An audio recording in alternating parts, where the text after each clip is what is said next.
তো বন্ধুরা আমি এখন সূত্র ব্যবহার করতে যাচ্ছি, সেটা হচ্ছে যে v square equal to u square plus 2s। সেটা আমরা এখন কীভাবে নির্ণয় করবো? এখন হচ্ছে যে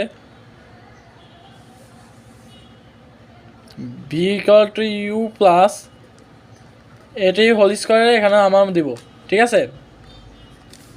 আচ্ছা, তারপর হচ্ছে ই স্কোয়ার এখানে হচ্ছে এ প্লাস বি হোল স্কোয়ারে যেমন তেমন হচ্ছে আমরা দিব।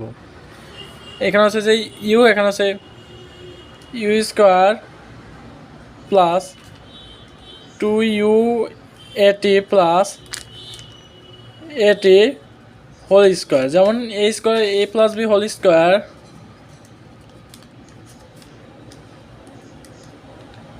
এ square plus 2ab plus b square.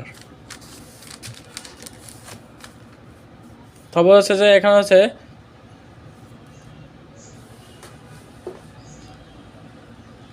E square plus এখানে হচ্ছে 2a ইউটি প্লাস, যেমন a square to u t plus half a t square.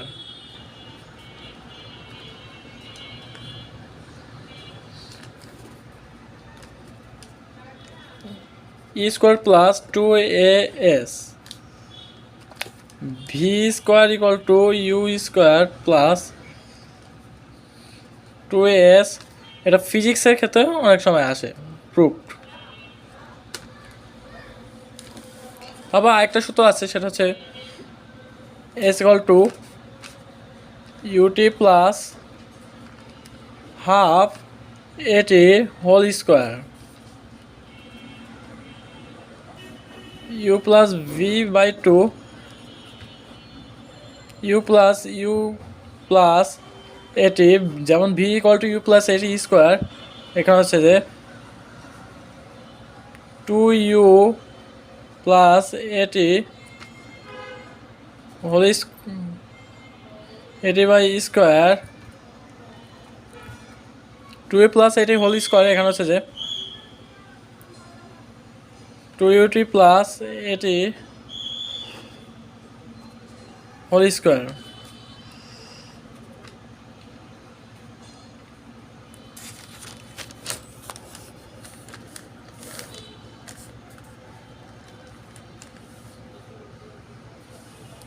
Two u plus এটি হোল স্কোয়ার। এখানে হচ্ছে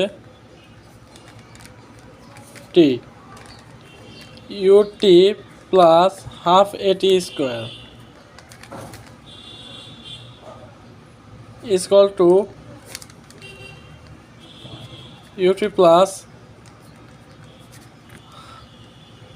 হাফ এটি হোল স্কোয়ার। এটা প্রুভ হয়ে গেল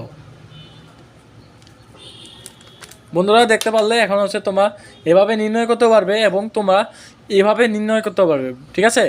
তারপরে হচ্ছে সবাই এই সূত্রের মাধ্যমে এখানে এসএসসির ক্ষেত্রেও অনেক সময় আসে, অনেক সময় ইন্টারমিডিয়েট 11-12-এর ক্ষেত্রেও অনেক সময় আসে। সব দেখতে পারলে কীভাবে সূত্র নির্ণয় করতে হয়, কীভাবে সূত্র প্রমাণ করতে হয় দেখতে পারলে। ভিডিওটি ভালো লাগলে অবশ্যই লাইক করে দেবেন, কমেন্ট করবেন, শেয়ার করবেন। আর যদি ভালো লাগে তাহলে অবশ্যই চ্যানেলটি সাবস্ক্রাইব করে পাশে থাকবেন। আর পাশাপাশি আপনারা সূত্র সম্পর্কে আপনারা জানতে পারবেন। অনেকে আমাকে কোনো সমস্যা হলে আমাকে জানাতে পারেন, কোনো অসুবিধা নেই। সো সবাই ভালো থাকবেন, আল্লাহ হাফেজ।